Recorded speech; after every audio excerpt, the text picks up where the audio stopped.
theyeshiva.net.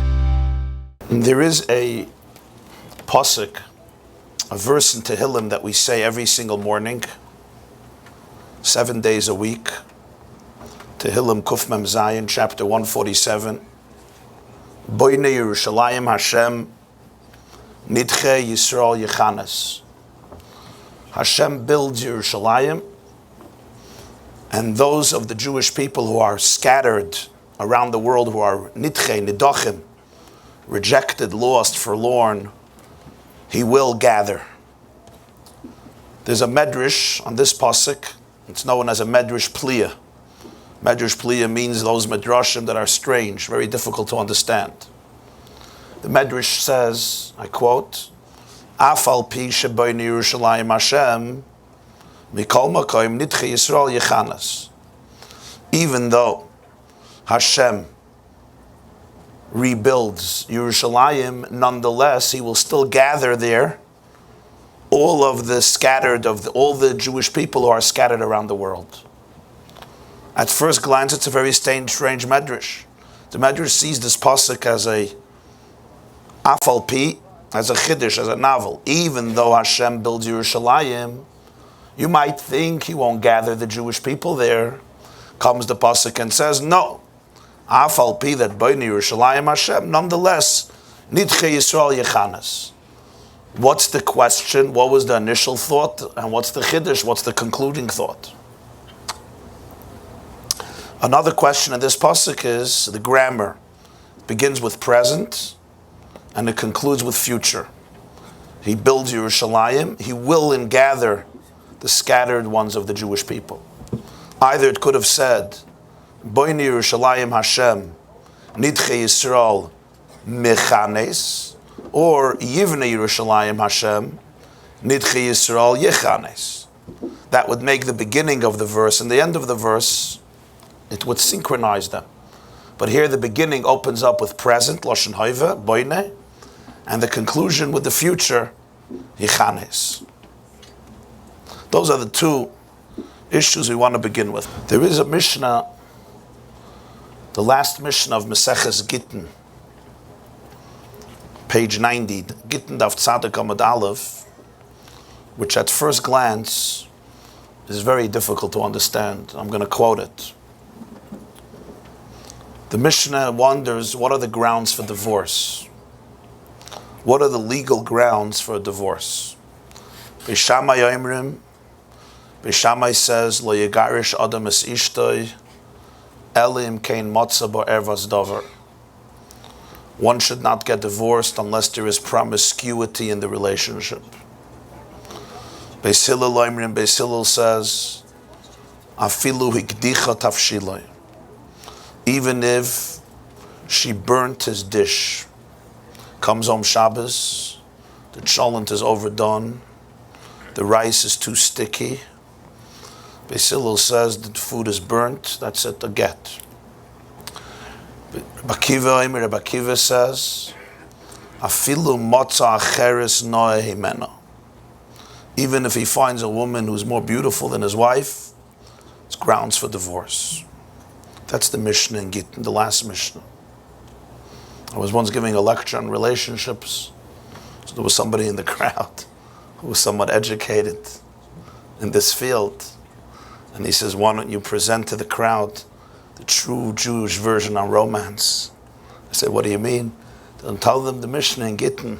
What are the Jewish grounds for divorce? The truth is, the Mishnah has to be understood. The school of Shammai, Beis Shammai, we understand. If there's promiscuity, if there's betrayal, if there's disloyalty in a relationship, Pasuk says, "V'hayim le'simtzechem be'enov ki matzah bar ervas davar." That's Beis Shammai's proof. I can understand. It's time to end the marriage. Beis Hillel is very strange. She burns his food. That's what he really believed. Especially Beis Hillel is associated with a side of leniency. In Zohar it says that the neshamas, the souls of Beis Hillel came from Chesed. Usually in Mishnayos, Beis Hillel is lenient, Beis Shammai is stringent. And here Beis Hillel says, wife burns the food, that's it. No. Rabbi Akiva is the most strange of all. Doesn't sound like coming from a Jewish sage, never mind Rabbi Akiva.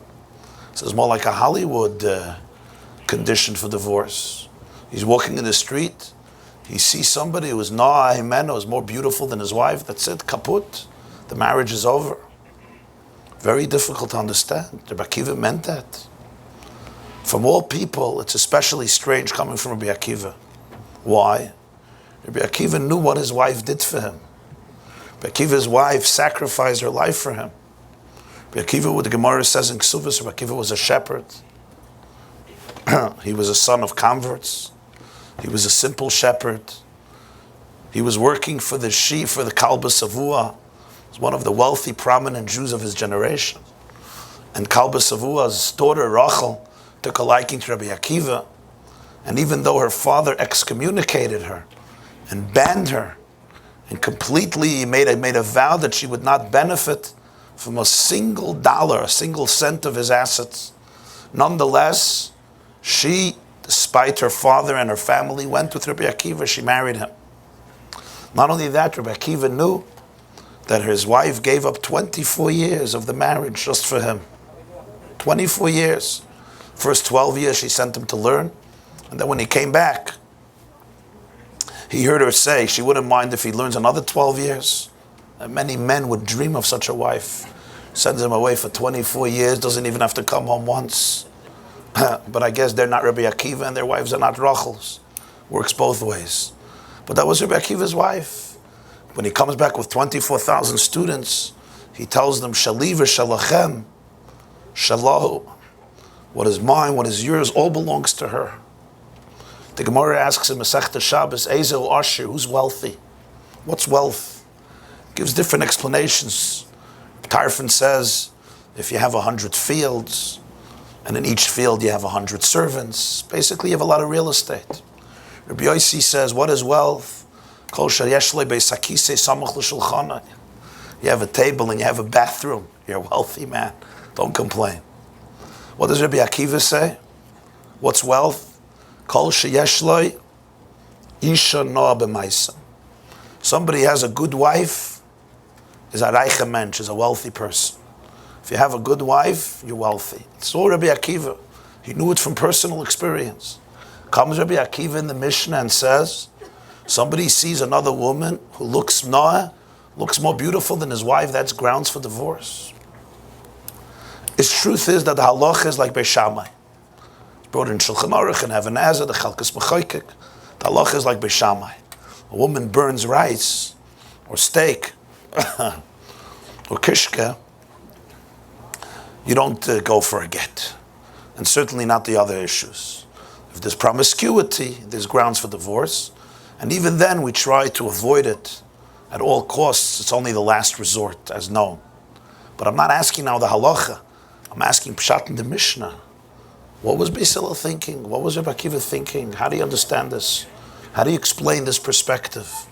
What did they mean? Is this really what they believed?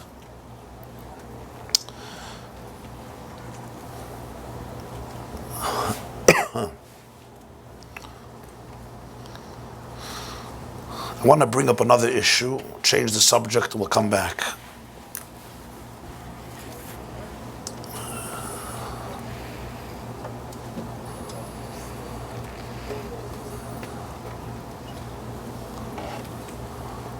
The first revelation of Hashem to the first Jewish leader, Moshe, came about in a very extraordinary way. Hashem revealed himself to many people throughout history. The whole Bereshis is full of people who receive divine communication. You have Adam, and Chava, and the snake, and Cain, and Noach, and Avram, and Yitzchak, and Yaakov, and Rivka, and even Avimelech, and Paroi. All of them received divine communication. How did Hashem reveal himself to them? I don't know. It says, Vayere lov Hashem be'loine mamre. Hashem revealed himself to Avram. He appeared to Avram. Vayomer Hashem el Avram. Hashem says to Avram. What does it look like? I don't know. But apparently all of them experienced divine revelation. Suddenly you come to Shmois, comes Moshe Rabbeinu. Hashem reveals himself to Moshe Rabbeinu also. You would expect it would be the same. Vayera Hashem al Moshe. Vayomer Hashem al Moshe. God would reveal himself to Moshe. It's not what happens. There's a whole dramatic scene, literally of fireworks, a burning bush. Bush is being burnt. It's not being consumed. Moshe comes and says, I want to understand why it's not being consumed. And that's when God says, it's me. I'm the God of your father. I'm choosing you to liberate the Jewish people from the Egyptian exile. Why couldn't he just reveal himself to him like he revealed himself to prophets before and prophets afterwards? Without this whole beautiful, fantastic scene, all these fireworks, all these extraordinary appearances with the sneh, the thorn bush is not being consumed. Why was it so necessary? A number of years ago, in the year 2000, I think it was, the United Nations sponsored a conference on racism. It took place in a city of Durban, in South Africa. Anybody has been to Durban here? No? I was in Durban. Durban and Umhlanga. They had their conference. I remember I was in the hotel there. They told me I shouldn't keep the window open because monkeys will come in and eat my bananas. Kachav. So they had their conference on racism in the year 2000. The United Nations decided then, made a resolution, a verdict, that from all the countries, I think the United Nations has 192 members. 192, I believe. And they made a decision that from the 192 countries that are members of the United Nations, there's one country in which racism is still practiced. It's still a racist country. It was not Syria. It was not Iran. It was not Afghanistan. It was not Pakistan. It was not Libya. It was not Saudi Arabia. It was not Egypt. Of course, it was Israel. America protested. American representative left the conference. But this was one of many infamous resolutions of the UN in Durban about one country that still practices racism. Quite fascinating. Shortly after, I was invited to Durban to lecture. And I spoke at the JCC in Durban, the Jewish Community Center. Around 200 or 300 Jews turned out, which is probably most of the community, if not the entire community. It was very impressive. And I spoke about racism, I spoke about Israel, I spoke about the Jewish people. In the middle of my lecture, I used a term that is not PC. It's very not politically correct. The term I used that's really not politically correct was the term CP, which is chosen people. CP is really not PC. I called the Jews the chosen people. And somebody was extremely annoyed, very, very upset. He maintained and he said that to call the Jews the chosen people, the Am HaNivcher, is itself racism. And it's what instigates and triggers anti-Semitism the world over. Because when people hear that Jews believe they're the chosen people, it makes them angry or envious or resentful towards Jews, and it just fans the flames of Jew hatred, if not creates the flames of Jew hatred. And for a sensitive, sophisticated, enlightened person in the 21st century, the beginning of the 21st century, to say such a term, the chosen people and the Jews, is unheard of. It's ludicrous. It's ridiculous. It smacks with bigotry and phobia and narrow-mindedness and a very restricted worldview. This was the comment, the feedback I received. No, how do you respond to this? So I asked the fellow if he was married. He said, yeah, he was married. What's the connection? He wanted to know if he's married to chosen people being racist. So I want to ask a question. Are you an intelligent person? So is he going to say not? Yeah, he's an intelligent person. Handsome you are? Is he going to say not? Every Jewish guy thinks he's God's gift to humanity. He's handsome also. I said, and we learned from your question also that you're sensitive. You're sensitive to human rights. You're sensitive to bigotry. You're sensitive to phobias that discriminate against people. That means you have all the milas in the world, basically. You have all the virtues in the world. You're handsome, you're good looking, you're wise, and you're morally and emotionally sensitive. What else can a man ask for? And therefore, I'm surprised that a guy like you got married. He said, what do you mean? Why shouldn't I get married? I said, a person like you, with all of your virtues, should have stood up to the world. How many women are there in the world? I said, 4 billion women. A person like you should have stood up and said, listen, either I marry all women, or I marry nobody. But such discrimination that you have, you chose one woman, you rejected all billions of women you rejected. What is my wife supposed to feel? She had to end up with a guy like me and so many other women like that. A man like you with so much talent and so much virtue had to get up and say, either I marry every woman, which is fine, or I marry nobody. Instead, you really discriminate against so many women. All the women in the world you say are not good, they're not worthy for you. One woman you chose. I really don't understand how a person who could be upset at me for saying chosen people did exactly the same thing when it came to marriage. You chose a wife and you rejected every other woman in the world. And imagine just how they feel because of it. He said, Rabbi, are you mad?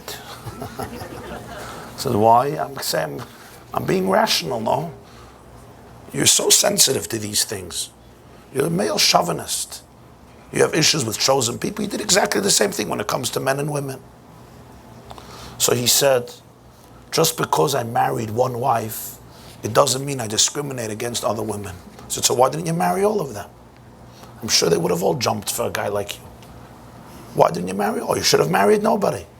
He says, what are you talking about? You marry one woman, I married one woman. I said, so what does that mean about other women? What are they supposed to feel? He said, just because I married one woman, it doesn't mean I look down at women.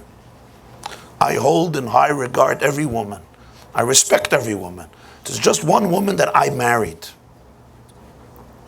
That's it. But just because I married her, it doesn't mean other women are not women. I'm just not married to them. I said, very well. Listen to your words, and now you'll understand exactly what the concept of chosen people means.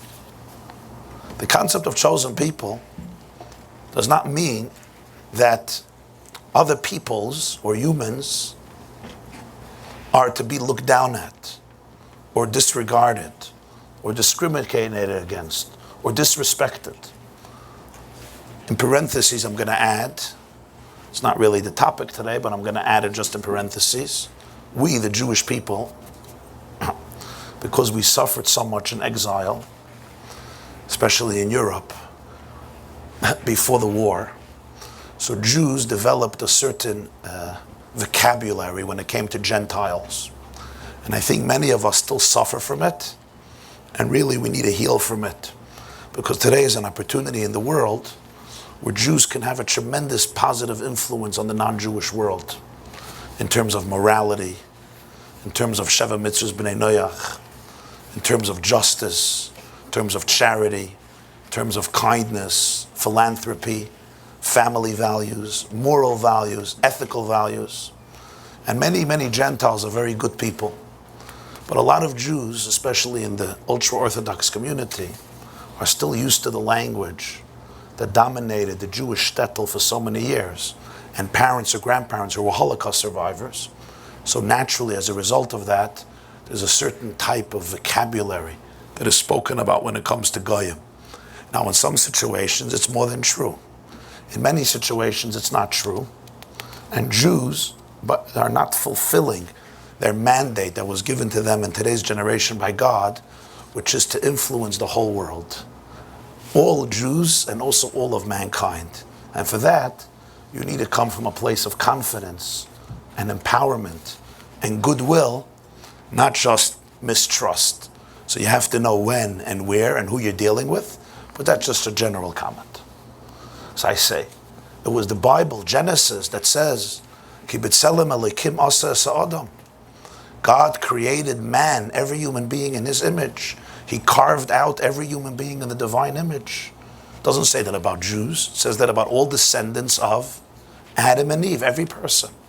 So how can you suspect Judaism in discriminating against people when the Jewish Bible, the Torah, was the first document to say that every human life is sacred? Shoifech dam ha'adam, b'dama yishafech. The blood of a human being, of every life, is sacred. Every human being was carved in the divine image. The concept of chosen people is just like you married your wife. The Jewish people, so to speak, are married to God. There's a special relationship. It doesn't mean other women are not respected, other men are not respected. Everyone has the unique value. Of course, she's not my wife doesn't mean she's not a woman. It's just not my wife. The Jewish people and God have a special relationship like a husband and a wife. What's the relationship of a husband and a wife? Complete oneness. Oneness means that 24 hours a day, 7 days a week, 365 days a year, they're completely one. It doesn't have to do if they're physically together or not physically together. He could be on a business trip 30,000 feet away. But nonetheless, they're still married. There is an essential v'nafsha kshura b'nafsha. The souls are connected. In Zohar it says plag gufa. It's two halves of one soul. It's like two halves of one soul. They may be in two parts of the world, but it's still two halves of one soul. There's an essential connection between a husband and a wife. Sometimes they agree, sometimes they disagree. Sometimes they like each other, sometimes they don't like each other. I once heard from Eli Wiesel, Olav Shalom. He says, some Jews love God, some Jews hate God, but Jews don't know how to ignore God. It's like in a marriage. Either you like your husband or you hate your husband. It's very hard to ignore him. I mean, you could try, but it doesn't work. Even more with your wife. You could try ignoring your wife, it doesn't work. At some point it emerges. Why? Because there's a relationship. The relationship has to be worked out, but there's a very powerful relationship. And this relationship is essential.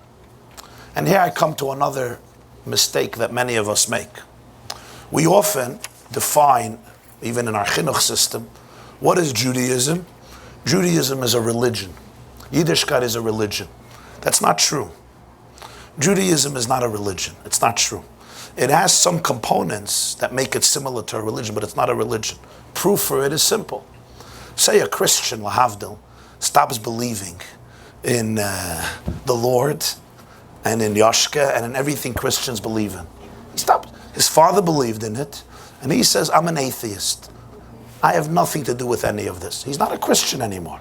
His father was a Christian, Zayda was a Christian, his mother is a Catholic, his grandmother was a Catholic. For 2,000 years they're Catholics. Fine, but I'm not. I'm a free-thinking, open-minded American, Columbia graduate atheist. My father's a Christian, I'm not. A Muslim. His father was a Muslim, his Zayda was a Muslim, his elder Zayda was Muhammad. Yeah. He decides he doesn't believe anything Islam teaches, nothing. Takes the Quran, throws it in the dustbin. He's not a Muslim anymore. Why? He doesn't associate with this religion. It's not in the blood, it's a belief. Now take a Jew. V'zog the Gemara in Sanhedrin, Afal pi shechata, Yisrael, Afal pi shechata, Yisrael. The Rashba says, in Shal Setshuvas Chelik Aleph, I think Simon Sadik Dalet, a Yisrael Mumar, a Jew who converts. Doesn't only not believe, doesn't only not practice, he converts. Right? And he's Mekadesh Anisha. She needs a get, she needs a divorce. A Jew marries, a non-Jew marries a Jew, they don't need a get, it's not Kiddushin. It's not a definition of marriage. He needs to give her a get. Why? Yisrael Afal Pi Shechata, Yisrael. The halacha, he says, is like the mayor, ben kach or ben kach. Atem kruyim banim. There's always a relationship. And the relationship is essential. It's not something that can be nullified. I'll give you a simple experiment if you want to do this, okay? You don't have to do it, but the concept is what I want to convey. It's Sunday afternoon. Christians come out of church. If a Jew is standing there, ask any Christian who comes out, by the way, you believe in the Lord? He says, of course I believe in the Lord. Really? Of course. Why have I been screaming hallelujah now for 3.5 hours if I don't believe in the Lord? Friday, stand near a mosque, a Muslim comes out, say, you believe in Muhammad? Of course I believe in Muhammad. Why have I been fasting now Ramadan for a whole month if I don't believe in Muhammad? Why have I been kneeling 5 times a day and not eating all the good foods I want to eat? The halal diet? Of course I believe in Muhammad. Now come to a Hindu who's coming out of a Hindu ashram and say, you believe in karma? Of course I believe in karma. Why do I have this relationship with this worm for the last 49 years in my garden? Of course I believe in karma. Now ask the Buddhist coming out of a Buddhist monastery, you believe in Buddhism? Of course I believe in Buddha. Why have I been fasting for 52 years straight, involved in transcendental meditation, nirvana, one and all in one, melting away in nothingness and Maya if I don't believe in Buddha? Of course I believe in Buddha. What's the question? Now go to 5th Avenue, Temple Emmanuel, Yom Kippur. You could try this out. A Jew comes out 2 o'clock from Temple Emmanuel, the rabbi finished his sermon. He goes out, takes off his yarmulke, waves a taxi, gets, wait, sir, are you Jewish? How do you know? You believe in God? Me? You're crazy, I don't believe in God. You don't believe in God? Of course not. They used to think you need a God when there was no science. Today we have science, we don't have to believe in God. It's interesting, so why were you Yom Kippur in Shul? He says, well, it's Yom Kippur. So he says, so that means you believe in Yom Kippur and God? And well, no, I don't believe in anything. So why did you go to temple on Yom Kippur? He says, what do you mean? I'm Jewish. Yom Kippur, a Jew goes to temple. And he doesn't see it as a contradiction. Why? Judaism is not a religion. Judaism is the color of your soul. Just like I can't change the color of my eye, I also can't change the color of my soul. It doesn't have to do with my belief or my practice. Some believe, some don't. Some practice, some don't. But the color of their soul is a Jewish color. That's why in some of our cultures we call a secular Jew a goy. You ever heard that? I learned that in Muncie. Somebody who doesn't, even a guy who doesn't mamish dress like you is also called a goy. That's like even a bigger chiddush. So what's the idea? The idea is if you call this Jew a goy, it's not pshat, it's not nice. That's mela. You don't have to do it in front of him. It means you don't even understand what it means that you're Jewish. By calling him a goy, it means that you think what makes you Jewish is the garments you wear, or even more, the practices that you do, or even more, the convictions that you have. That means you really don't understand what Judaism is for yourself. Yiddishkeit, Judaism, is not a religion. Afal pi shechata Yisrael. It's the color of a Jewish soul. There's an essential relationship with the divine.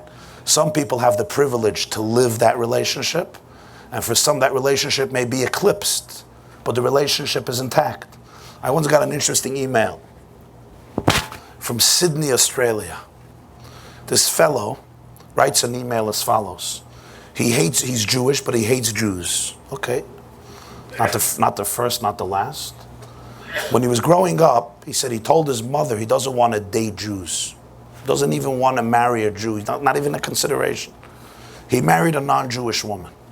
He said he's so not interested in the Jewish people, he bought himself a plot in a non-Jewish cemetery, so he shouldn't be buried in the Jewish cemetery, and they don't even practice or celebrate Hanukkah in his house. Not even Yom Kippur. Only Christian holidays. He's completely not Jewish, and he's living with a non-Jewish woman, and he didn't even tell his children that their father is Jewish. What's his question? This email is really getting inspiring. What's his question? His question is, he wants to know if Judaism has a ritual through which you can un-Jewishise yourself. Why? Because he still feels Jewish. And he says, just like by the Christians there's something called baptizing, is there something in Judaism through which I could become unbaptized, un-Jewishized? That's what he wants to know. And he says, thank you for addressing what's probably an unusual question for a rabbi to receive. What's the answer to this Jew? So the email sent back, the answer is, of good news and bad news. The good news is that you are as Jewish as the Chafetz Chaim, as the Vilna Gaon, as the Chassam Sofer, as Rabbi Akiva, as King David, and as Moses. You're not as knowledgeable as they. You're also not as observant as they, but you're as Jewish as they. That's the good news. The bad news is there's nothing you can do about it. There's really no tradition in Judaism to un-Jewishize yourself. My advice is, since it's who you are, why don't you try to make peace with who you are instead of running away from it for the rest of your life? The most interesting thing of the email, however, is that you think you're normal. Think about your email. You say you don't like Jews, you don't believe in Judaism, you married a non-Jew, you even bought a non-Jewish plot in the cemetery, you don't even observe one Jewish holiday. That means for you, Judaism means nothing. Yet you're looking for a Jewish ritual to make you feel not Jewish. But if all of Judaism is insignificant and inconsequential and meaningless, what would such a ritual help, even if there was such a ritual? If it's not authentic, if it's all fake and baloney, what's the point? Nonetheless, you feel so Jewish, you're ready to go to a rabbi, from all people, a rabbi to help you find in Judaism a way through which you should become not Jewish, and you think you're a normal person. But this crystallizes essentially what a Jew is. In a paradoxical, ironical, and maybe tragic way, it tells you what a Jew is. Judaism is not a religion. Judaism is the color of your soul, the state of your soul. So you have religious Jews, you have not religious Jews. They are as Jewish as any other Jew.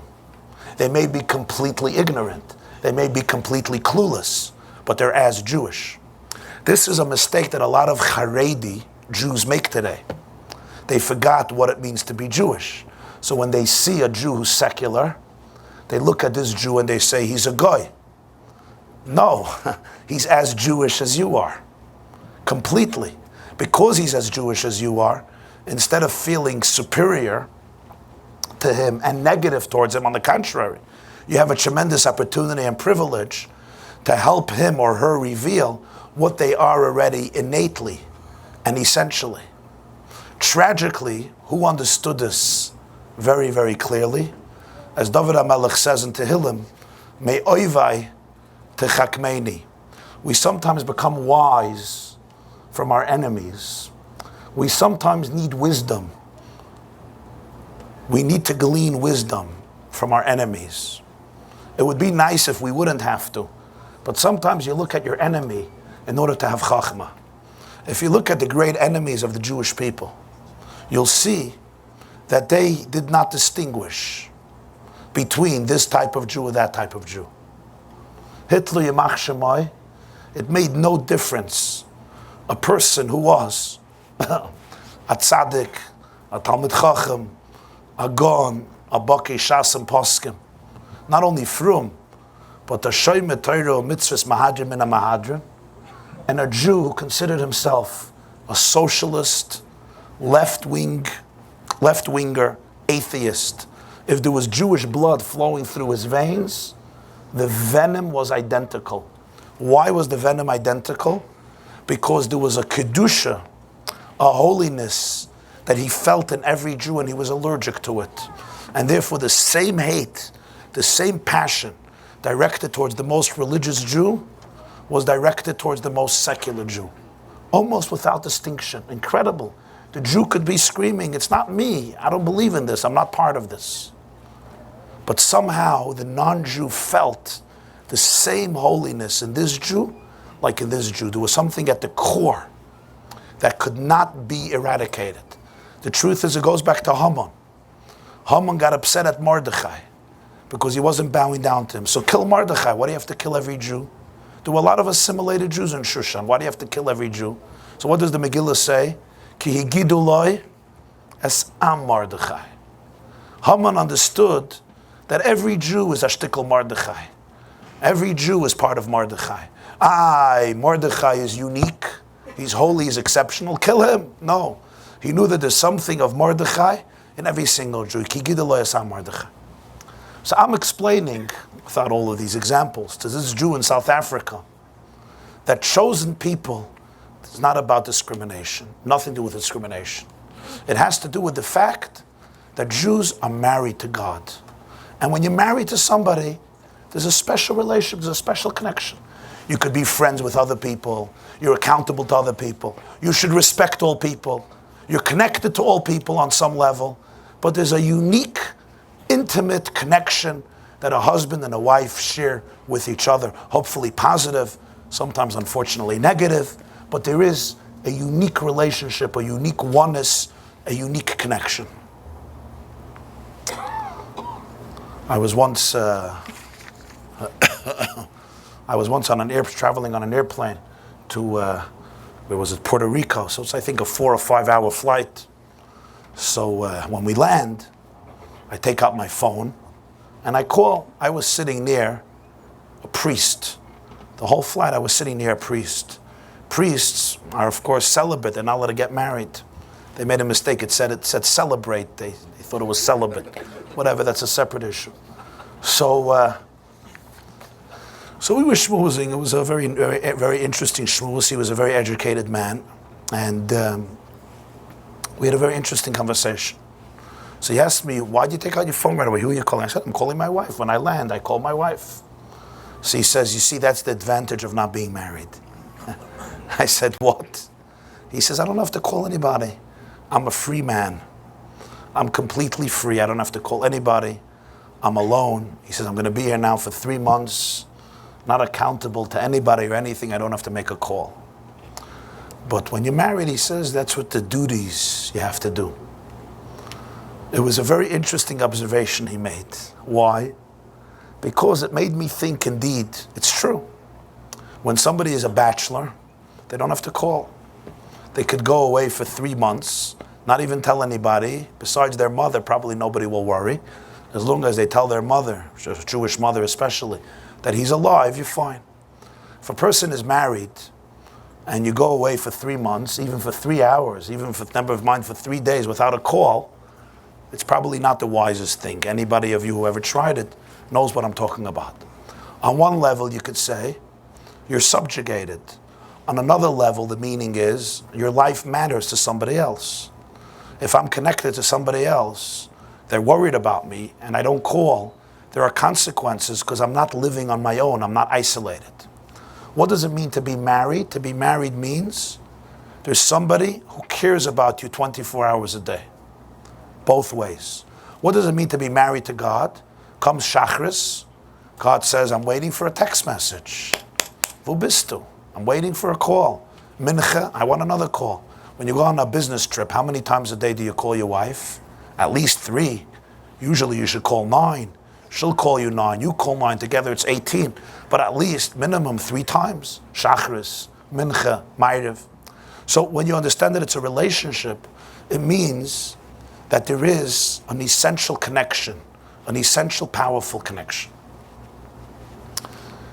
Come now to the Mishnah in Maseches Gittin, the grounds for divorce. I'm going to say something. It's going to be a little strange and new to many people sitting here, but that's fine. We don't understand anything about the romance of the Tanoim and the Amoraim. We think that frum people are supposed to have miserable marriages. That's what many people think. The more religious, the more miserable the marriage. The more religious, the more God takes over the marriage, and the less it's a husband and a wife communicating together. I have heard from hundreds and hundreds of people, literally, I wish it was an exaggeration, but it's not, that their whole marriage, they don't even look forward to make it a good marriage. They get into the structure of religion, Shachris, Mincha, Ma'ariv, Shabbos, Yom Tov. The main thing is you produce a lot of kids, and that's it. Who even thinks about a relationship? This is a tragic mistake. It has nothing to do with Judaism. It has to do with our own failure to understand Judaism and understand relationships. It especially has to do with many mentors, leaders, Kala teachers, Chassan teachers, rabbis, and parents, who instead of educating their daughters and sons how to enjoy their marriage, instead they really teach them things that are so absurd. I'm not going to talk about them right here. But things that I hear are so absurd, are so based in Christianity, not in Judaism. And it's very, very sad. A lot of women, a lot of kalas and chasanim are taught that they're not supposed to enjoy their marriage. On the contrary, it's just a duty. The woman has to fulfill her duty, the man has to fulfill his duty. The husband is frustrated, the wife is frustrated, everybody's frustrated.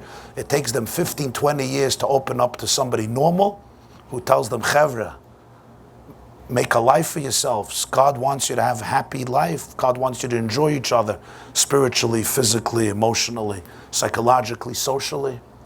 This is a big, big disaster in many, many circles. And of course, nobody talks about it because you're not allowed to talk about it because Judaism, we don't talk about these things.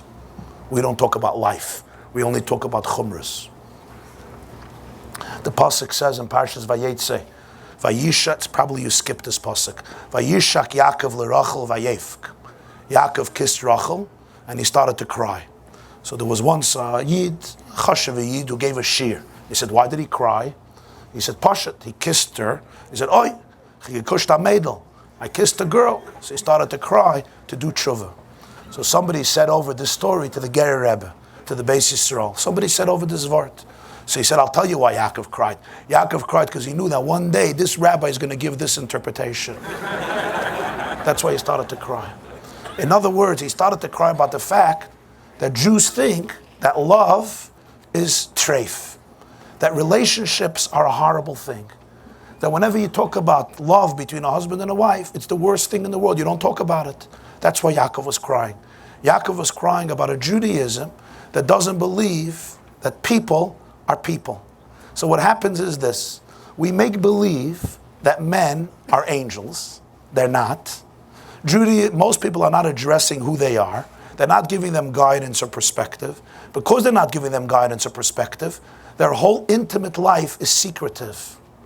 A few weeks ago, I gave a shir Shabbos morning up here in one of the shuls, and I spoke about the perspective of Judaism on relationships. A man comes over to me afterwards, I kid you not, and he says it was very nice, but it was really a big mistake what you did. I say, why was it a mistake? He says, my 18-year-old daughter was here, and she's not in Shidduchim yet, and how could you speak about this in front of her? I said, did you hear what I said? He said, yeah. I said, did you like what I said? He said, I loved what you said. I said, you heard the Lashon Nakiya, the clean language in which I spoke about it? He said, yeah. I said, I always speak about it in clean language and very refined concept. What's the problem? He says, these things should not be discussed ever until the night before, the day before and this. Okay. I said, I beg to differ, but thank you for sharing. And he said, I don't think I could come back here and I can't bring her back. I said, okay. I'm sorry to hear that. So I kid you not, 6 minutes later, 2 girls come over to me. I'm on the porch. Say, can we speak to you? Yeah, we go to the side. And they both tell me that they're addicted to inappropriate sites, completely inappropriate sites. And they're telling me the films that they watch and the movies they watch and things that they're addicted to. One is 17, one is 18. And one of them says, the shir that you gave today in the morning was unbelievable. I never knew that Judaism has anything to say intelligent about this. My whole education I got from YouTube, certain sites on YouTube. Could you give this shir every Shabbos morning, discuss this? I said, that's so interesting. And what's your name? And she introduces herself, and it happened to be the daughter. And then I realized something very, very intense. And that is, many of us parents are completely in la la land. We often don't know anything that's happening with our children. You have a good home. You don't even have internet in your house. But there's a class of 20, 30 kids. Almost every child, not every, gets exposed to information through one of the children in the class or in camp when they're 13, when they're 14. But they don't tell their parents. So we live in la la land about our children. Sometimes their entire education about love they're getting from completely alien and often destructive forces. And when they get married, their entire paradigm has been shaped by YouTube, and the parents are completely clueless because they're Hasidisha or good yeshivisha parents. And that's why we live in a generation. You may think this is strange, but I'm giving you advice from soul to soul, friend to friend. And that is, Parents today need to give an education to their children about intimate issues, age appropriate and sensitive according to their age and who they are. Don't stick your head in the sand. The amount of problems and challenges it creates later when they don't have these conversations, girls with mothers and boys with fathers usually, is disastrous. It would have been very nice if we lived in a different world.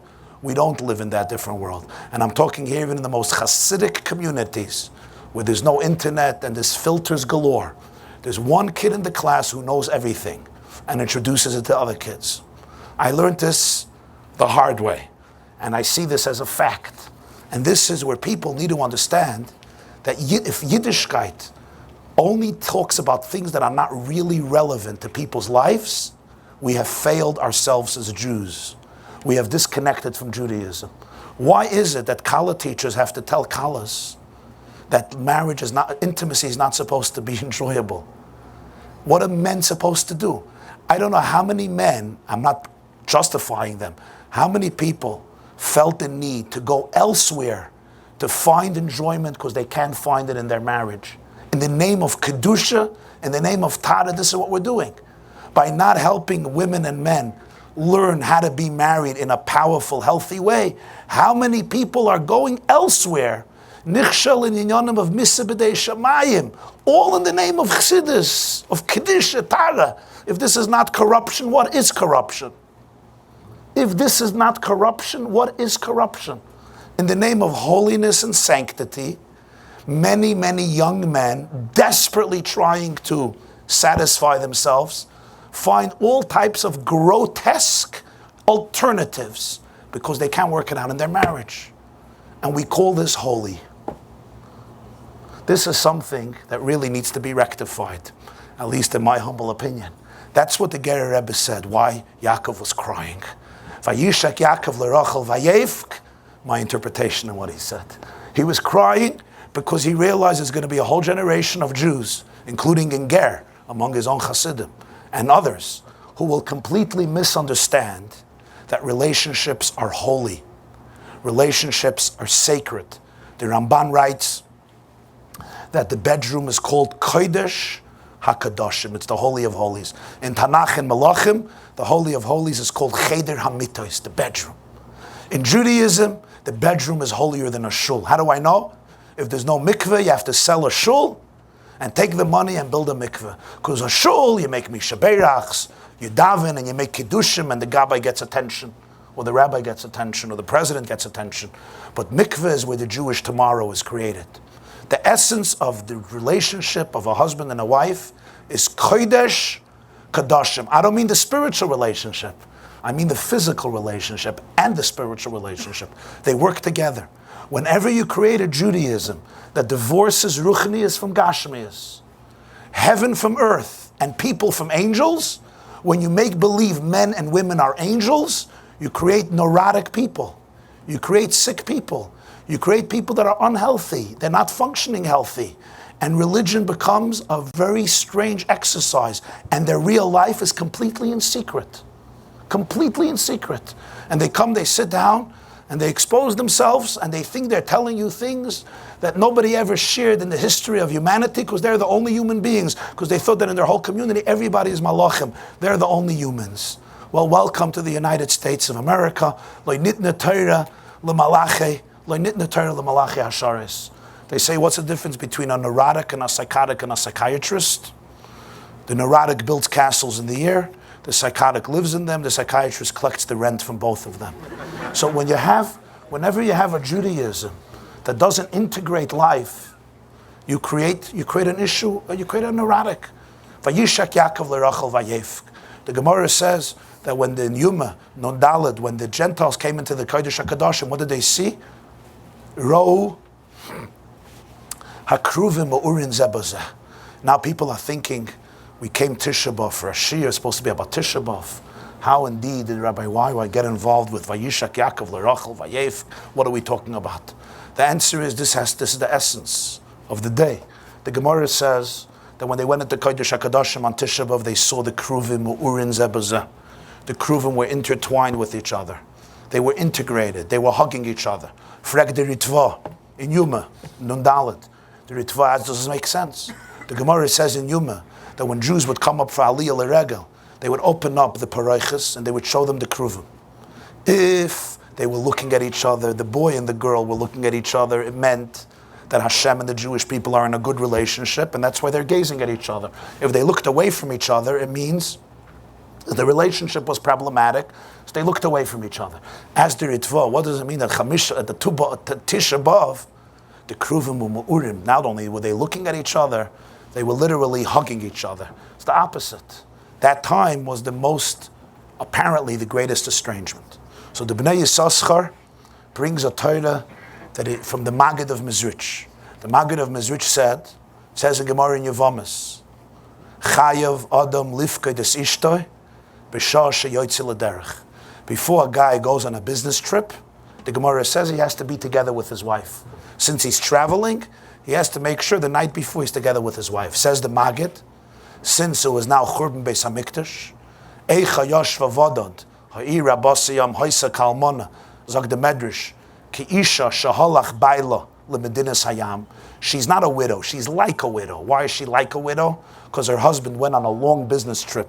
He crossed the Atlantic Ocean, L'Medinas Hayam. God went to America for 1700 years. He wasn't coming back, so we came to America to find him. Ki Isha Shaholach Baila L'Medinas Hayam.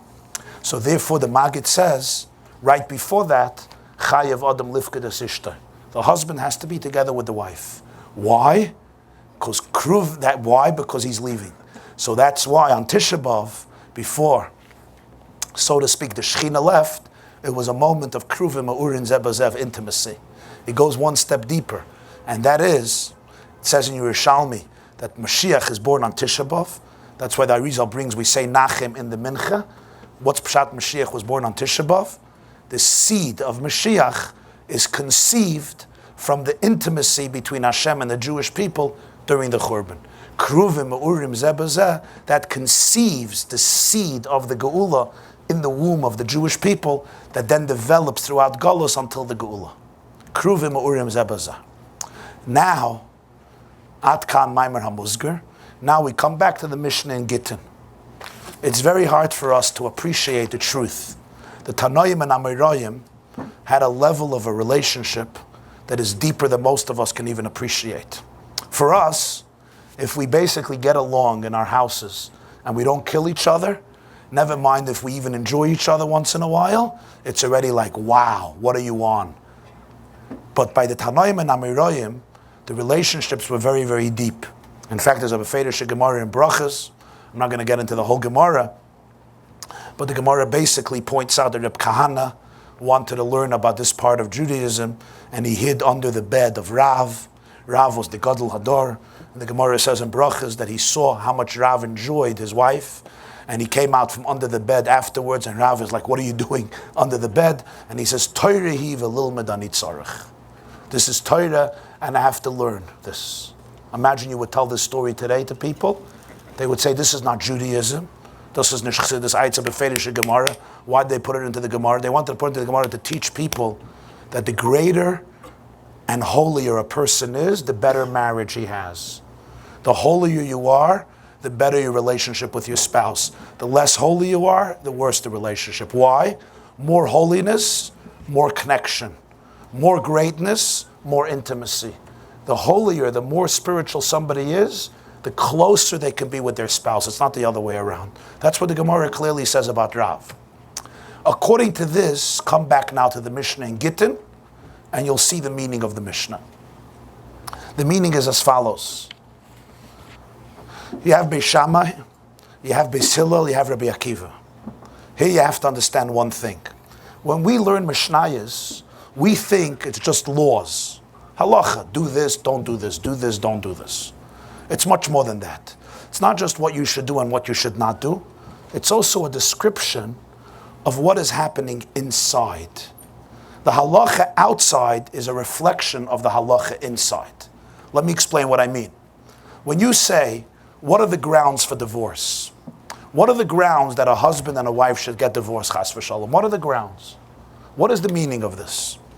The meaning of this is when he gives her a get, right? No. That's the last stage. You see, there are two phases in divorce. Phase one is external, legal. A man gives a get to his wife. They're legally divorced. They're not married anymore. He moves on. She moves on. That's the last stage. It doesn't begin with the get. Where does it begin? It begins inside. Sometimes you can have a couple that lives together for 40 years in the same house, but they're divorced. They're not legally divorced, but they're emotionally divorced. When the Mishnah says, what are the grounds for divorce? The Mishnah is not asking only when you give a get. The Mishnah is asking something much deeper. What has to happen or not happen in the relationship for a couple to know that inside they're not married? They may choose to remain married for the rest of their life, for whatever reason. A lot of couples do that. They may choose to technically remain married, but how do they know inside if they're married? The divorce, physically, the get, is only the last phase because internally there's a breakdown in the connection. How do you know that the connection has broken down to a point where you're not really married anymore? And then you give a divorce because you're not married. But again, this is not about the physical divorce. You could be married technically in the same house, but internally you're divorced.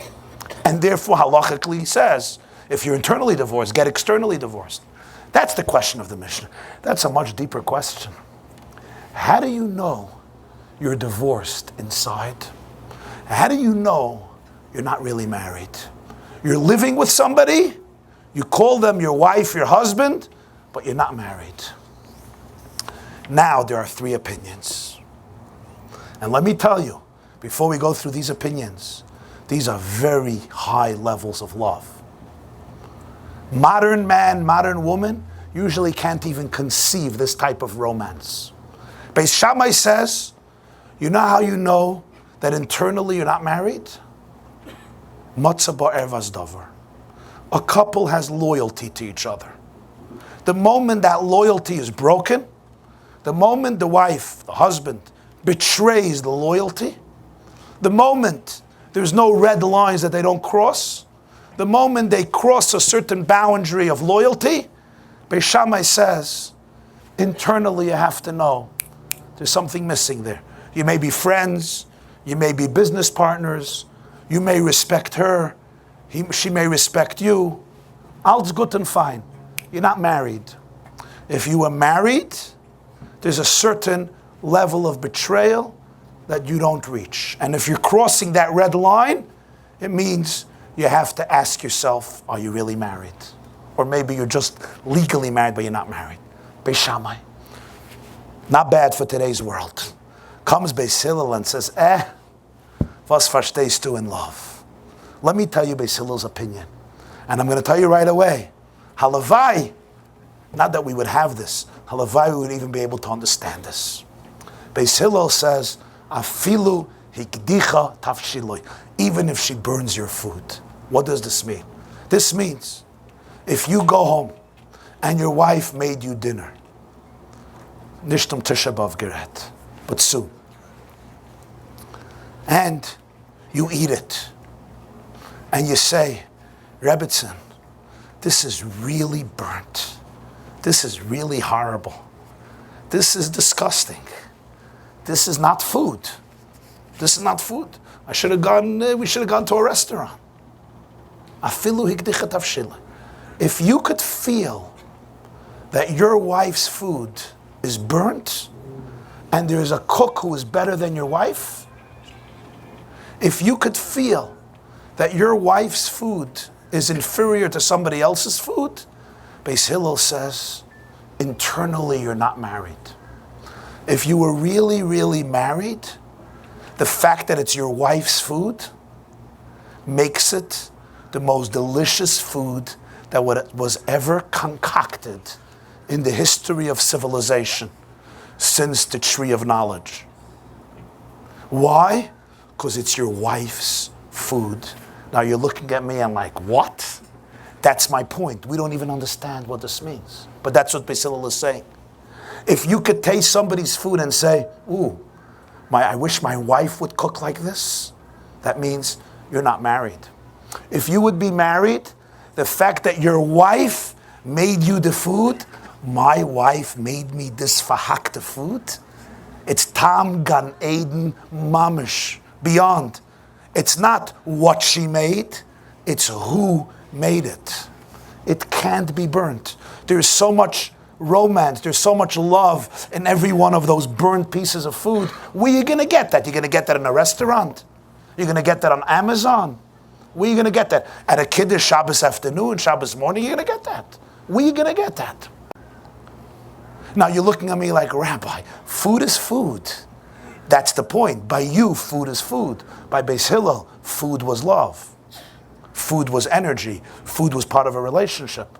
Here again, are we eating in order to live, or do we live in order to eat? We all know that some of us, especially in the frum world, have a challenge. We live in order to eat. The highlights of Judaism today have become food.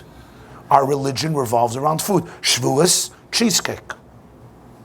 Pesach, whatever the food of Pesach are. I mean, hopefully good macaroons or pizza, depends which hotel you go to. Sukkot, you eat outside, etc. Chanukah is this. But our Shabbos meals, it's food, food, food, food, food. The main thing is food. Really, we eat in order to live. We don't live in order to eat. But eating often becomes the highlight. It's the destination. It's like the reward. Arya Moisa Mashiach is the meal. It's like davening is over, we're going to the meal. Like food became the objective of life. Of course, food is only, we have to learn from the animals. I never heard from a sheep, I would love to eat this ice cream, but I have a wedding next week and I have to look good for the pictures. Or a horse who wants to eat Fruity Pebbles or a cheese Danish and says, but you know what, I'm on a diet, you never know, I need a shidduch, whatever. Somehow sheep and horse eat for one purpose, they eat to live. How it happened that we started to eat simply to numb our pain is another interesting study. But we don't eat to live, we eat to numb our anxiety and pain. At least some of us, not all of us. And so, Beis Hillel says, if your wife burnt your food, you're not married. You're in a business relationship, that's not marriage. They say the Maisa, Yankel Nebuch was a widower, he lost his wife. So he moved in with his son and his daughter-in-law. And she would make him dinner every night. She was a very good daughter-in-law. And he would always eat the soup. And he was Nebuch, he loved his wife. They were married for 62 years, imagine. And they had a great marriage.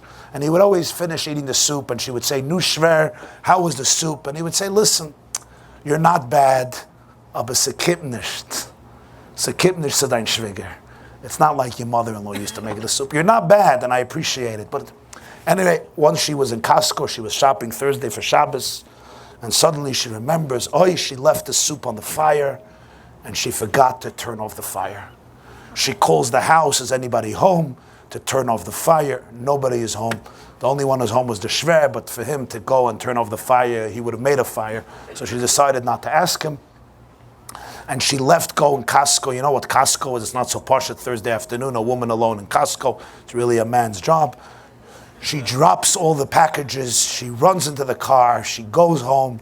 She runs in, and the soup is in ganzen verbrennt. It's like one shtick ashes. After the churban, she shuts the fire, and he comes down for supper. It's 5 o'clock, like a clock. And she doesn't know what to do. I mean, it's such garbage, whatever. But she says, it's better than nothing. So she gives him mamas this verhackte, verstunkene, verbrennte soup, and she starts apologizing. He starts eating. She says, I want to tell you what happened. I went to Costco. He says, by the way, finally today the soup was like the shviger. Finally the soup was like the shviger. One day it was like the shviger. That's what Beis Hillel is saying. Comes Rabbi Akiva. Rabbi Akiva says, what do you guys understand about relationships? Because it was Rabbi Akiva, he could say this. If it was anybody but Rabbi Akiva, he couldn't say this. Because it was Rabbi Akiva says, let me tell you something.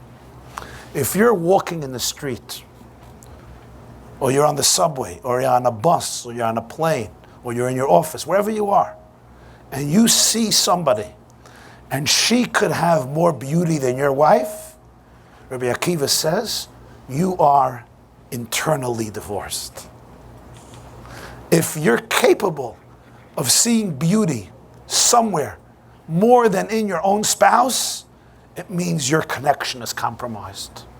Now again, let's face it. If we would simply live by Beis Shammai's ideal of what marriage is, we would do pretty well. What does it mean to be married? To be loyal to each other. It's not a bad definition. Beis Hillel is like Gewalt. Rabbi Akiva is beyond. Rabbi Akiva is saying if you're really married to somebody, if you're really connected to somebody, you're so crazy about them, there's nothing more beautiful in the world. It's like a mother with a child. If you think your child is not cute, there's something wrong with you. Somebody else may think your child is not cute. We know that. We know that. A mother calls me up the other day. Her daughter was thrown out of school, whatever. So she asks me advice. So I said, what are you thinking? She says, I'll tell you, I want to be objective. And objectively, the principle is right. So therefore, I don't want to mix in. Is that right? I said, Jacobson, let me tell you something. Your daughter's going to grow up. She's going to be in the world. She's going to meet hundreds or thousands of people who will treat her objectively. She only has one person in the world who's supposed to treat her subjectively. You're also going to become objective about her? Don't you dare. You never become objective about your daughter. You remain as subjective as you can because it's your daughter. You fight for your children. You don't become an objective, detached, aloof bystander. You fight for your kids. Fight for them. Fight through thick and thin. And don't let bureaucracies snuff the soul out of your kids. Never. You fight for your kids. If you have to create a new school, you create a new school. If you have to homeschool, you homeschool. If you have to take them to another school, you take them to another school. You fight for your kids. Don't be objective with your kids. So a mother will say, my child is not that cute. I once heard a mother tell somebody on the phone, he wanted to hire a daughter. She says, I just have to tell you that she's a little lazy. I'm like, wow, you're so interesting. She says, I have to be objective. Now, you may want to talk to your daughter about getting her act together, but you got to fight for your child. So Rabbi Akiva says, if there's somebody more beautiful, it means you're internally not married. So here's the story that really illustrates this. It's one of the very beautiful stories. The holy Rishon, Rabbi Yisrael of Rishon, was a very holy Jew. And by the way, in Rishon, they didn't know how to do Tisha B'Av. They didn't know how to do Tisha B'Av. They would have a swing, Tisha B'Av at night, by Eicha. They would come into the shul, and there were chassidim, two guys, that had like a chair, and was like a swing. You would sit down, and they would lift you up to the rafters. The holy Rishon that came in, they didn't see who he was. They put him down in the chair, they lift him up to the top, and they see it's the Rebbe, Rabbi Yisrael of Rishon. They wanted to kill themselves from shame. He lifts up his eyes to heaven, he says, Yirboyne Shalom, du zest aus deine Kinder, weißen nicht, wie zu praven Tisha B'Av, nimm es weg von sie. Your children don't know how to respect Tisha B'Av, take it away from them. They don't deserve it, take it away from them. Once Isru Chag Yom Tov, the Rishon comes out from his room, his office, around 12 o'clock or 11:30 a.m. into the shul, and he sees a young man putting on his talis and tefillin, he's starting to daven. Asks the Rishon, why are you davening so late? So he says, why am I davening so late? I'm the only one davening so late. This whole room is filled with people who are davening now. So the Rishon says, I don't understand. Why don't you wake up early and daven early? Why are you davening now, 11:30 in the morning? So he says, Rebbe, here's a man. All these older chassidim from Rishon who were starting to daven then. What do you want from me? Why are you picking on me? So the Rishon says, I'll tell you a story. There was once a Jew. He was a wood chopper. Let's call him Yankel. He used to chop wood a whole day. Exhausted, he would come home. And he would have one meal. 9 o'clock, his wife would give him a piece of potato, a hard piece of bread, a cup of water. That was his daily meal. Vahi Ayoim, the wood chopper comes home. It's 9 o'clock. He's starving. There's no meal. His wife is not home.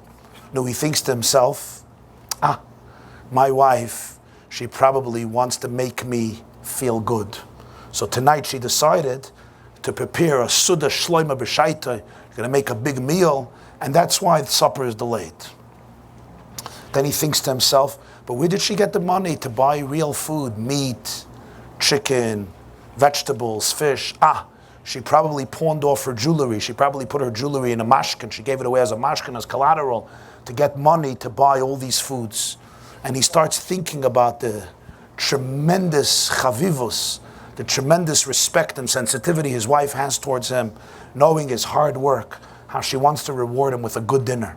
It's now 10 o'clock, 11 o'clock, his kishkas are turning over from hunger, but he's saying, ot, any moment, this dinner, this lavish dinner with Lev Yossin and Sher Habar are going to come out and nurture and nourish my hungry soul.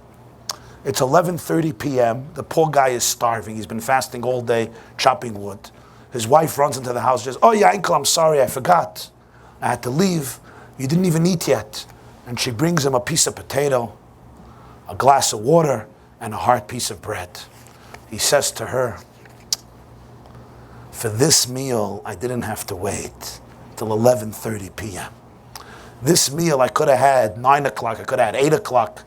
For this, I didn't have to wait." So the Ruzhiner, the Bisrael of Ruzhin, turns to this Jew and he says, Meila Yid, who gets up early, he prepares for davening, goes to the mikveh, he learns. It says in Shulchan Aruch before davening, Tzarech Lizboinen, Begadlus Akel, V'Shiflus Adam. He learns Torah, he learns Pnimiyas HaTorah, he learns Chassidus, he gets Nesoyer and Ave and Yira, and then he davens late, new. Hashem says, for this meal it was worth waiting. He says, but dein davening, you're davening, this you could have done 6 o'clock in the morning also. This you could have done of a second davening also. For your type of davening, your fahakta potato, with your piece of bread, with your cup of water, for this God doesn't have to wait a half a day. You wake up in the morning, you daven up, and you're done. What are you comparing yourself to their davening? It's completely different davening. Your davening, you have no justification to do it late. Your davening, you do early in the morning. If you're preparing for hours for davening, Mela. Okay. They leave Ruzhin and they go home. On the way home, they stop what's called a Kretschmann Inn, what we call today Motel 6. And the Chassidim coming home from Ruzhin are sitting around the table. And they're eating, they're saying L'chaim, they're fabraying, they're shmuzing. It was a cold night after Tishrei, and these inns used to have these big ovens, the tanur, the chirayim. There was the logs and fire on the bottom, and on top people would sit, sleep, lay. There was an old man, he looked like 100 years old, a Ben Meah, was laying on top of the oven and then resting.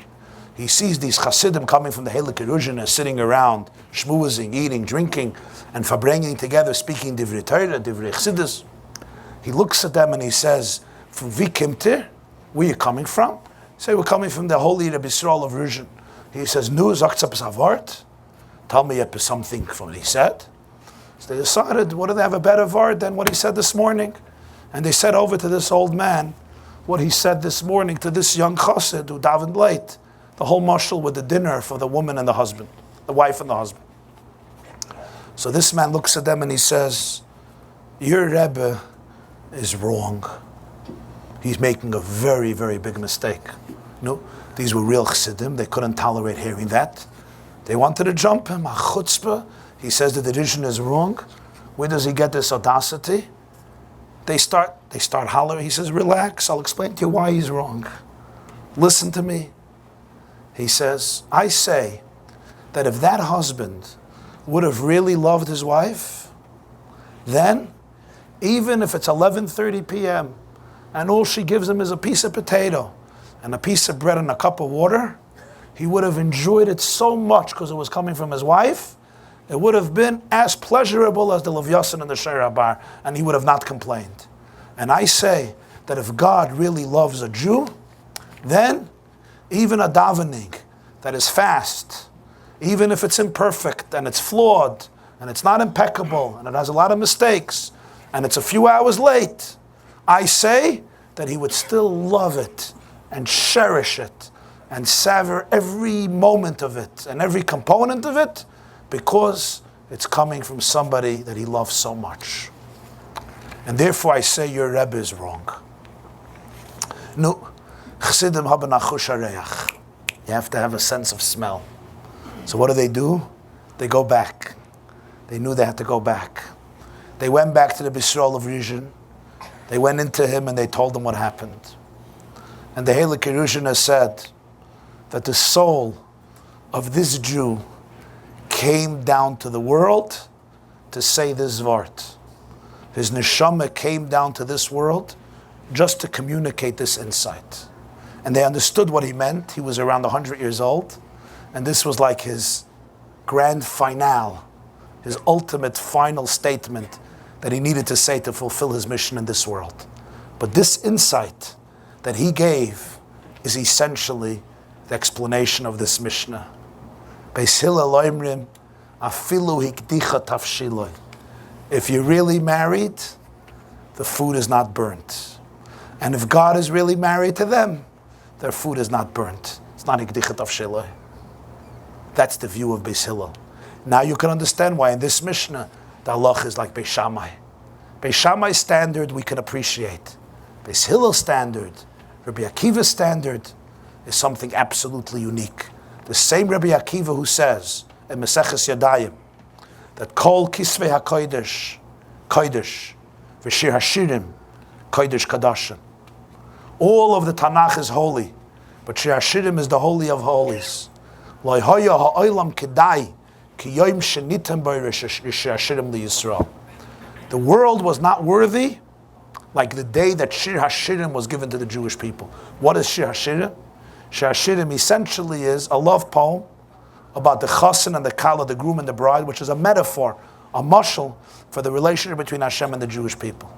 Rabbi Akiva, the one who claims that Shir HaShirim is Kodesh Kadashim, that the whole world is Kedai, it was never Kedai like the day Shir HaShirim was given to the Jewish people. He describes what marriage is. Afilu motza acheres noah himeno means that you are completely disconnected if there's motza acheres noah himeno. That means you're not really, really in. If you're really, really in, there's nothing more beautiful. Nobody more precious, nobody more wholesome, nobody more gorgeous. Because nafshay kshura benafsha. There's no concept of beauty that is deeper. Now I tell you, is this an ideal to speak about? Yes, it's an ideal to speak about. Is it an ideal that everybody is capable of constantly? I don't know. But it's an ideal that one has to entertain, one has to internalize. Which now brings us to the Boine Yerushalayim Hashem. You remember? Nidche Yisrael Yechanes. And here we come to an insight of the Tzemach Tzedek. Tzemach Tzedek says as follows. There's a Mishnah in Masechta Baba Metzia Daf Kuf Yud Zayin Amud Aleph. The Mishnah says, Habayis v'haliyah. You have a house, you have two condominiums. I'm living on the bottom floor, you're living on the top. There's a tsunami, a hurricane, and both condominiums get destroyed. What's the halacha? So the Mishnah says, the one on the bottom has to rebuild the bottom, and the one on the top could then rebuild the top. What happens? The bottom one says, you know what, I had enough with this neighborhood. I'm moving to Palm Beach. I'm moving to Yerushalayim. I'm moving to Switzerland. I had enough. I'm out. I'm not building my bottom floor. The guy on the top says, what am I supposed to do? I need your roof as a foundation. I need your pillars. I need your walls. What am I supposed to do? He says, it's not my problem. He says, it is your problem. I own the second floor, and I cannot have it. I cannot build it if the first one is not built. He says, I'm not interested. I'm not mechuyev to rebuild your house. I'm out. So what does the Mishnah say? Very interesting halacha. The one on the top could rebuild the floor, the lower condominium, and move into it.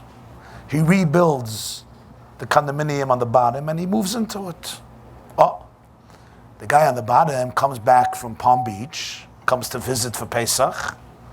He says, whoa, I like it. I want my house back. I want my house back. I like what you did. Nice kitchen, nice dining room, nice renovations. He says, no problem. You can have your house back. The Mishnah says you have to pay him the expenses. He renovated your house. As long as he didn't do extraordinary renovations, but he did the common renovations to rebuild it, you have to pay him for the renovations. And then you could move into your house. And then he takes the money, and with this money, he either rebuilds the top floor, the higher condominium, or it's now his turn to go to Palm Beach. But the bottom line is, once you pay him his expenses, the owner of the lower condominium could then move back into his house. That's the Mishnah Habayis V'Aliyah, the end of Bab Metzia, the end of the 10th chapter of Bab Metzia, Kuf Yud Zayin. Every Mishnah in the whole Shas could be understood on two levels: Pshat and Soid. Every Mishnah, every Gemara, no difference if it's Uktzin or Erevin, Zvachim or Chulin, Psachim or Yuma, Baba Basra, Baba Kama. Every Sugya, every Mishnah, every Gemara, every Halach in Tur, Shulchan Aruch, Rambam, Rosh, Rif, could be understood on Pshat level, but also there's always a spiritual dimension to every Halach. There's no Halacha that doesn't have a spiritual dimension. What is the deeper dimension of this Halach? Zogt Tzemach Tzedek. Habayis v'Haliyah. What's the bias and the Aliyah? There's a cosmic bias and a cosmic Aliyah. What is that? The Gemara says in Maseches Tainis, there's Yerushalayim Shel Mata and Yerushalayim Shel Maila, and they parallel each other. There's the physical Jerusalem and there's the spiritual metaphysical Jerusalem. Rashi says on the Pasuk, Yaakov wakes up and he says, Ein Zakiyim Beis Elikim, V'zeh Shar HaShamayim. This is the gate to heaven. Rashi, Beis HaMikdash Shalamata, Mechuvan, connected Beis HaMikdash Shalamayla. The Beis HaMikdash down here was parallel to the Beis HaMikdash up there. The two are parallel. So you have the bias is the home on the bottom. The Aliyah is the spiritual attic, the second floor of Yerushalayim, the Beis HaMikdash. For many years, the Baal HaBayis and the Baal HaAliyah, the Jewish people and the Shechina lived together. The Jews and the Bayis, the Shechina and the Aliyah, and they got along. There's always issues between neighbors, right? That's the fact. What do they say? Good fences, good neighbors make. In this case, not. But the Bayis and the Aliyah, they live together. Then comes the Churban Beis HaMikdash. Habayis v'Aliyah shenoflu. The Romans came in, first the Babylonians, then the Romans, and they destroyed the Bayis. But they didn't only destroy the Bayis. They destroyed also the Aliyah. Because the Gemara says in Tainis Amar Rabbi Yochanan, Nishba HaKadosh Baruch Hu. Hashem made an oath. I will not enter into Yerushalayim Shel Maila as long as the Jews don't enter into Yerushalayim Shel Mata. Hashem made an oath. As long as the Jews are not in the Bayis, he will not be in the Aliyah. So once the Bayis was destroyed, the Aliyah was also destroyed. It's not that the Beis HaMikdash is gone, but the Shechina remains in full tact. The Gemara says at the end of Megillah, B'chol makim shegalu Yisrael, Shechina iman, Amar Rashbi, galu la'edom, galu la'bavel, galu la'elam, galu la'yavan, Shechina iman. The Aliyah was also shattered. So the Bayis is shattered, the Aliyah is shattered. What's now? The Baal HaAliyah comes to the Baal HaBayis and says, rebuild. Rebuild your house so I could move into my condominium on the top. Rebuild the lower so I could go into the higher. What does this mean? Hashem tells, the Baal HaAliyah tells the Jewish people, the Baal HaBayis, rebuild Yerushalayim. Tosfos says in Maseches Tainis Daf Yud, Yerushalayim is two words. Yira, Shalom. Complete Yira. Wholesome awe. Yira Shalom. Yerushalayim. Rebuild Yerushalayim. Yira Shalom. Rebuild your Beis HaMikdash v'asili mikdash v'shachanti b'soicham. The Rambam says in Hilchos Tshuva Perek Zayin, Hifticha Torah shesoif Yisrael lasis tshuva u'miyad hei negalim. Do tshuva. Rebuild Yerushalayim. Rebuild the Beis HaMikdash spiritually. V'shachanti b'soicham Yira Shalom. And then I'll be able to move into the Aliyah. You'll be back in your home. I'll be back in my higher condominium. You'll be back in your lower condominium. And we'll go back to the Baal HaBayis and the Baal HaAliyah together. That's the system of halacha, the Mishnah Baba Metzia. What happens now? Comes the Baal HaBayis and he tells the Baal HaAliyah, Ani lo munyan. I'm not interested.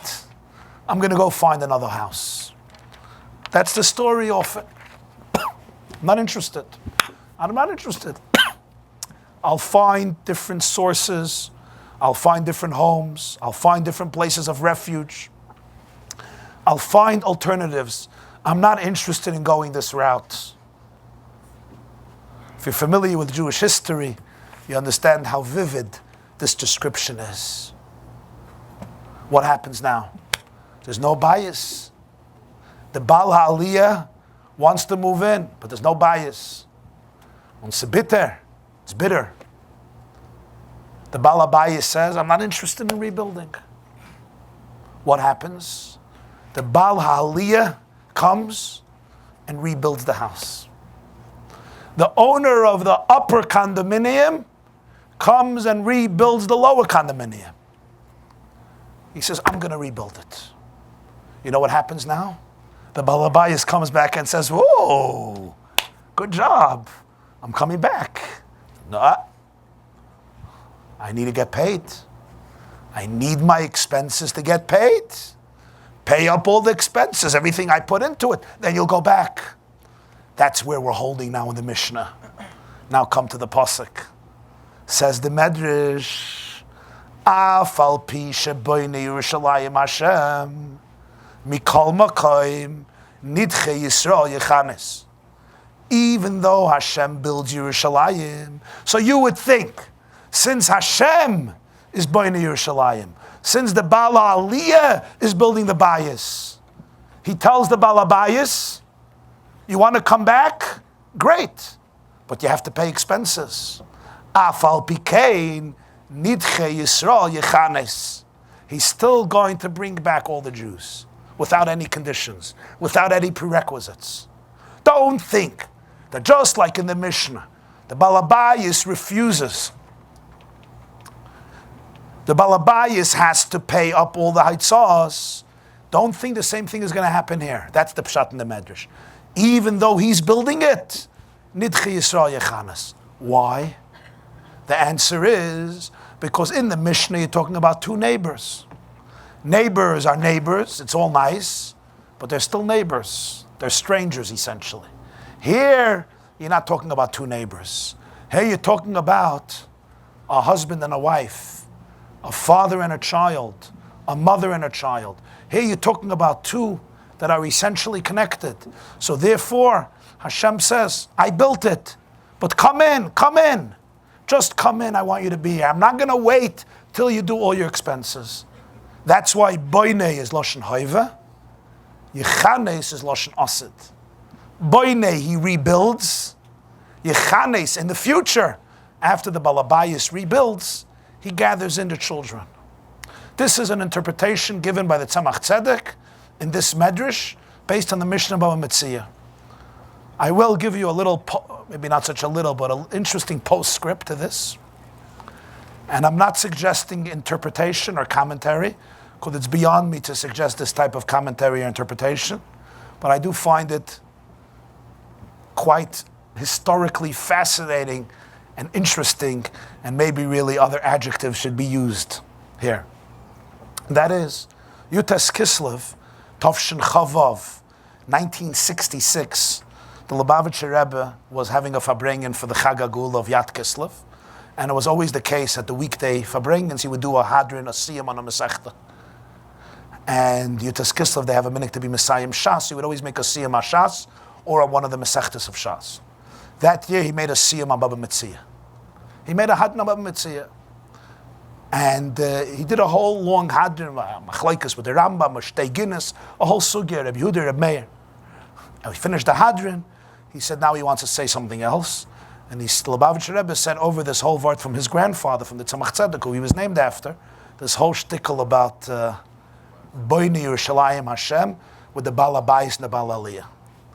He got very emotional when he said it, extremely emotional, about how the Baal HaBayis doesn't want to build. The Baal HaAliyah says, he said the Baal HaAliyah said, he yearns to be with his children. It's too hard for him to be separated. So he'll do anything to get it back. So he goes and builds himself, waiting for the Baal HaBayis to come back, and this whole thing. And he finished the Vart all in the name of the Tzemach Tzedek. Exactly, what are we now? This was 51 years ago, Tavshin Chavav. 1 year later, mamish a year later, 18 months later, Tovshin Chav Zayin, was the 6-Day War. The 6-Day War was unexpected. But the 6-Day War, which happened exactly 50 years ago, in June 1967, was a watershed moment in modern Jewish history. If you're familiar with the 6-Day War, the 6-Day War was an incredible moment in Jewish history. I know some people sitting here in the room remember it. I wasn't born yet, so I don't remember it. But the fact is that the Jewish people then numbered close to 3 million in Israel. 7 countries pledged the destruction of the Jewish homeland, including, of course, its enemies right at its borders, Egypt in the south, and Syria in the north, and Jordan in the east. Plus, they got help from many countries, and of course the Soviet Union, and they spoke about another Auschwitz. The Jews will be driven into the Mediterranean, there will be another Auschwitz. The Jewish world was in panic, and there was a reason for the panic. It was only 20 years after the end of the Holocaust. 1945 in April, the Second World War ended, and this was 1967. Barely 2 decades, 22 years later, and 3 million Jews in Israel faced, Rahman al-Islam, what seemed like another Holocaust, including many survivors who barely survived the first Holocaust. Levi Eshkol was the prime minister at the time. He got onto the radio to give a speech to soothe the country, to soothe the people. I once heard a recording. In middle, he breaks down. You can understand the prime minister gets up, the commander-in-chief gets up to calm the people, and he got so confused and emotional in the middle of the speech, it brought everybody else into panic.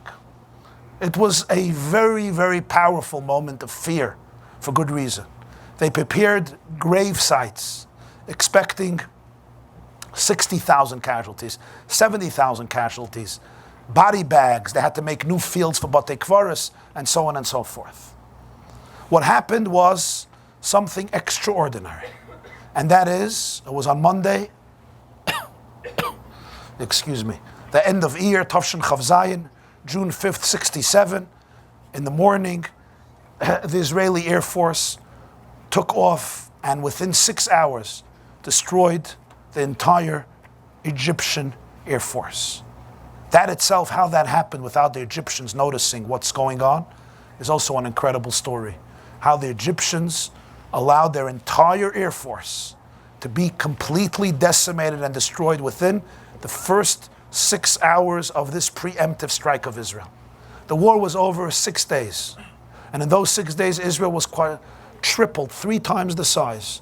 Golan Heights it got from Syria, Sinai Desert and Gaza from Egypt, East Jerusalem, including the Kaisel, Beis Lechem, Hebron, Yehuda, Shomron, from Jordan. What happened as a result of that was that in 6 days, the victory was so powerful that in secular media, the non-Jewish media, they would call it, they defined it as a victory of biblical proportions, like stories of the Tanakh. It was an incredible moment in Jewish history. What I want to bring out here is the story of Jerusalem, of Yerushalayim.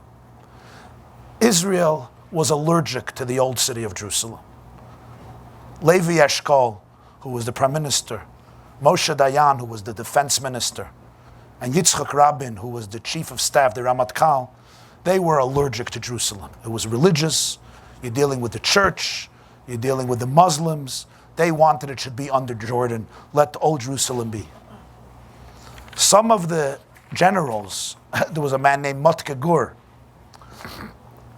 and Uzi Narkis, who actually withdrew from Jerusalem in 1948 and lost it, wanted to go back and gain it. But they wouldn't let them. The higher political echelon said no. Israel didn't want Jordan to get involved in the war. Jordan was in control of East Jerusalem. They told Jordan, if you don't touch us, we don't touch you. But Jordan, swept away by the lies of Nasser in Egypt, that Egypt is having a victory, because Arabs are very good in propaganda, it doesn't have to be true. Egypt said that they're victorious, and Jordan believed it, and Jordan attacked. And Israel begged them to stop, but they wouldn't cease attacking. And still Israel did not want to go into the old city of Jerusalem. They refused. Till the last moment, Dayan, Eshkol, Rabin, the political leaders of the land, did not want the Tzahal to enter into the old city of Jerusalem. What happened was, they say, Menachem Begin was dressed up as a chassid for a few years during the years of the Second World War when he was fighting the British, and they were after him. And he would listen every night to BBC headlines, 12 o'clock a.m. There's BBC headlines. And Begin heard that night also, BBC, the night before Chav Zayin Iyar, Thursday, that tomorrow there's going to be a ceasefire. The UN is going to impose a ceasefire. They say that he called Levi Eshkol in the middle of the night, the prime minister, and he told them that this is a historic moment that the Jews could take back their ancient homeland and the Kaisel and Arabayas, etc. And Eshkol said, it's the middle of the night. We need a cabinet meeting. So he said, so let's do it in the middle of the night. And they summoned the members of the cabinet of the Israeli government in the middle of the night. They still call it today the pajama meeting, because everybody basically came in their pajamas, 2 or 3 in the morning. And they voted yes. And that morning, I think 10 o'clock a.m., Motke Gur famously declared, Har HaBayit Biyadenu. Now, in the war, 800 soldiers died. They expected 60,800.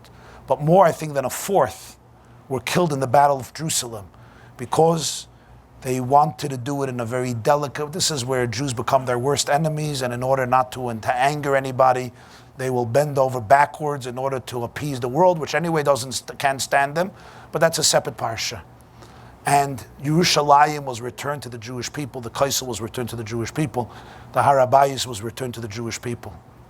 They put up a flag then on the Har HaBayis. Within a few hours, Moshe Dayan demanded it to come off, which was again a symptom of the Israeli leadership not knowing what to do with victory.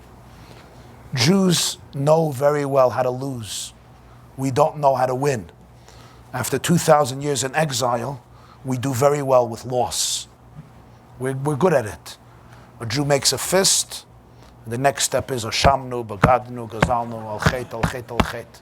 That's how it is. When it comes to victory, Jews feel very ashamed, very apologetic. We don't know what to do. Israel had such a victory 50 years ago, and they're still apologizing. 50 years later, they're apologizing for having that land, as though it's not their land. That's a very painful reality when Jews are not proud with who they are and what they are. But the next year, Yerushalayim was given back to the Jewish people. And I always found it fascinating. The Baal HaAliyah, almost against the choices of the Jews in Israel, almost forced upon them, they got back Yerushalayim. The Baal HaBayis was invited back into Yerushalayim. So you might think you have to wait till we pay back all the expenses. So the Medrash says, Afal pi shebayni Yerushalayim Hashem. Nonetheless, Nidche Yisrael Yechanes, because you're dealing with a relationship of two, of Hashem and the Jewish people, that love each other in the most powerful love in the world, a husband and a wife on the deepest level, a parent and a child on the deepest level, and therefore he says, come into my city, come, let's be together forever. Thank you. This class is brought to you by theyeshiva.net. Please help us continue the classes. Make even a small contribution at www.theyeshiva.net/donate.